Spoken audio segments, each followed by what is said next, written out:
once upon a time, not so long ago, there was a little girl, and her name was Emily.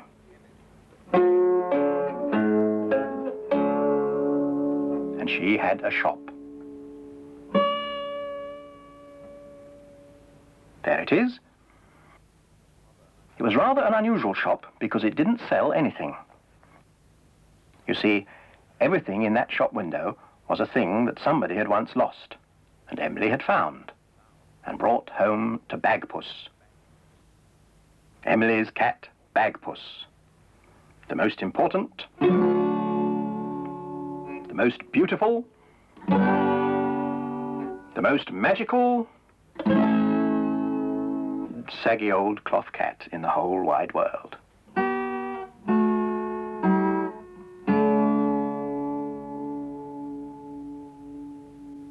Well now, one day Emily found a thing. And she brought it back to the shop and put it down in front of Bagpuss, who was in the shop window, fast asleep as usual. But then Emily said some magic words. Bagpuss, dear Bagpuss, old fat furry catpuss, wake up and look at this thing that I bring. Wake up, be bright, be golden and light. Bagpuss, oh hear what I sing.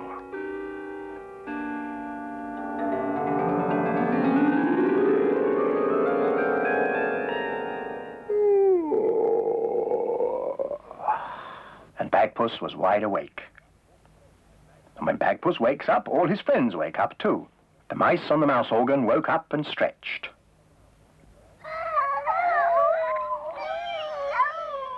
Madeleine, the rag doll. Gabriel, the toad. Oh, look, look. And last of all, Professor Yaffle, who was a very distinguished old woodpecker. He climbed down off his bookend and went to see what it was that Emily had brought.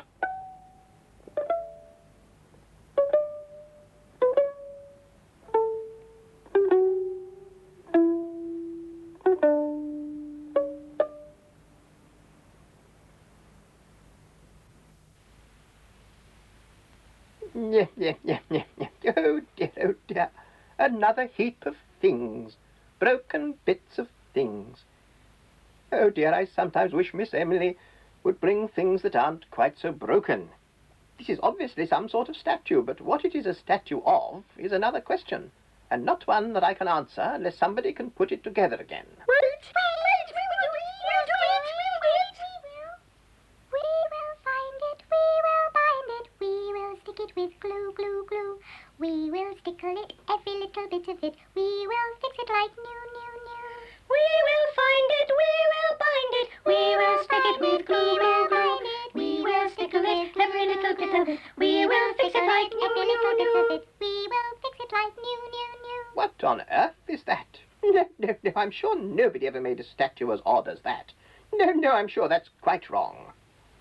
We will find it, we will bind it, we will find it, we will bind it, we will stick it with glue, glue, glue. We will stickle it, every little bit of it, we will fix it like new, new, new. No, be careful. Oh, no, that's dangerous. Stop at once. That whole heap is dangerous.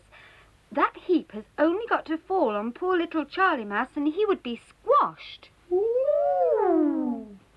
Now, very carefully, take it to pieces again. Just one piece at a time, but very gently. Ooh, gently. Ooh, carefully. Here's a big piece, look. Look out! That will do. That is quite enough banging and smashing and playing about. Bagpuss, there's only one way to put those pieces together. You must tell one of your magic stories to see if that will mend it. Oh, well, I could, I suppose. Oh, yes, I don't know what it is, do I? I do. I know what it is. Do you, little Charlie Mouse? Well, you tell me what it is. It's a giant. A giant giant. A big, big, big giant giant. Think for us, Bagpuss. Think for us, Bagpuss, please.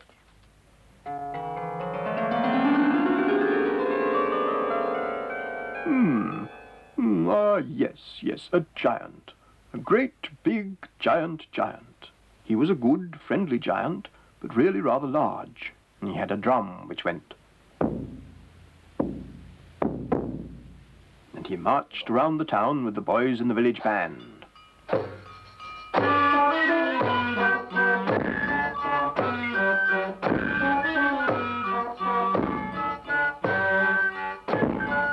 made a marvelous loud noise. The loudest noise of all was the giant's drum. It drove the mayor and corporation out of the village hall, and they hid their heads in a haystack. The only grown-up who liked the noise of the band was Mrs. Smithers Rowbottom, but then she was a magician in her spare time. All the other grown-ups hated the noise of the band, and the one who hated it most of all was the model maker. He had just made a large figure of a drummer. He set it on the shelf in front of his shop as the band came down the hill.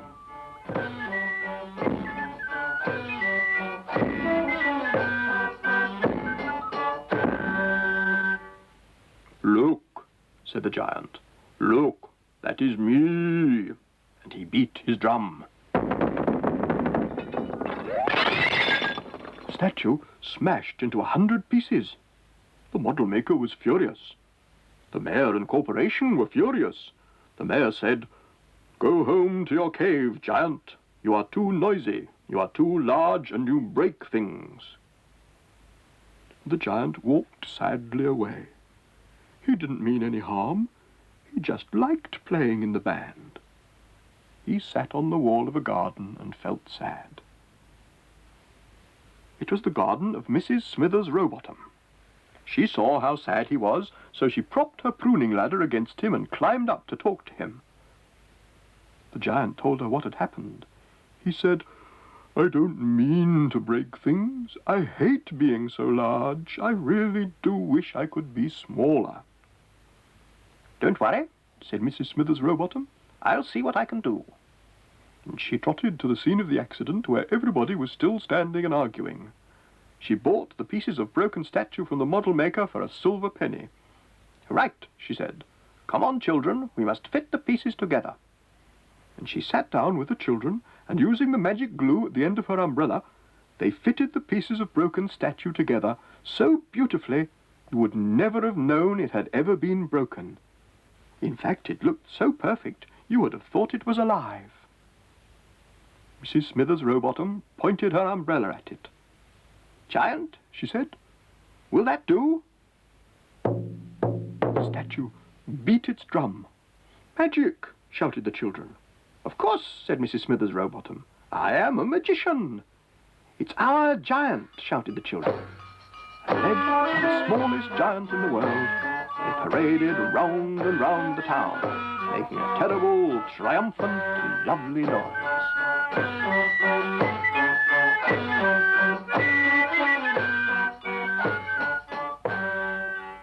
Look, he's mended. Yep. Very good, Bagpuss, very good. Nothing like a bit of magic, I always say.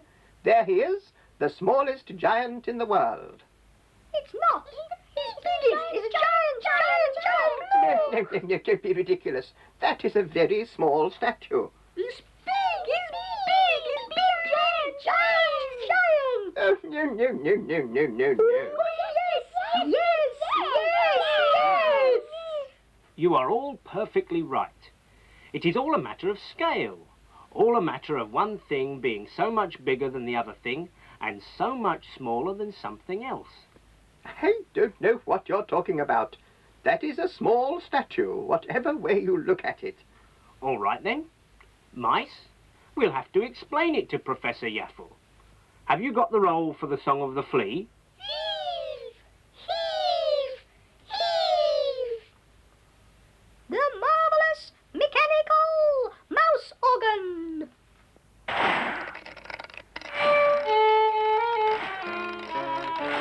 There once was a flea, and a very fine flea. I'm tall and strong and grand, said he. And so you can see, if you just look at me, I'm the biggest and the fattest in the land, that's me. Then up came came a mouse looking larger than a house, and he said, "Who is this chap I see? I believe it's a flea, a tiny little flea, the smallest little creature in the land, that's he."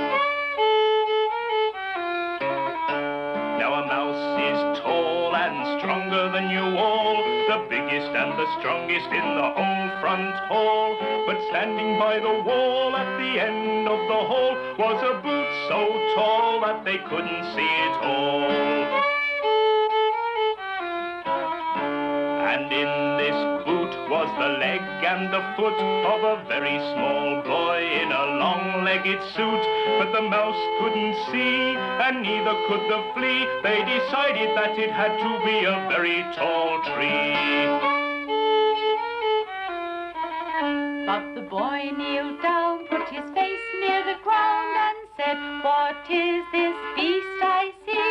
That is a little mouse, the smallest in the house, and standing right beside him is a microscopic flea." Then the mouse shouted, "Hi, you are blocking out the sky. A giant boy like you just can't be true." But the boy said, "Don't be silly, my name is Little Billy. I am a little boy who's just been to the zoo." I will tell you what I saw there. There are animals galore there, and they all were many, many times as big as me. There I saw a woolly bison and a spiky-nosed rhinoceros, a double humpy camel and a heavy hippopotamus, a snappily giraffe wearing half a mile of scarf, 'cause his poor old neck is taller than a tree. And the largest and the last was the elephant. It's vast, yes, of all the creatures there, and that includes the grizzly bear. The smallest of them all is the one you're calling tall. Yes, the smallest of them all was little me.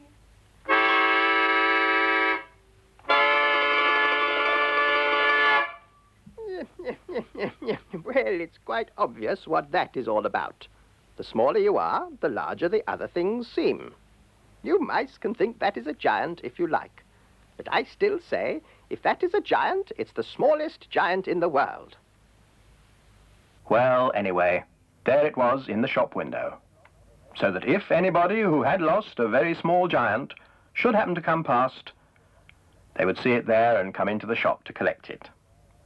And so their work was done.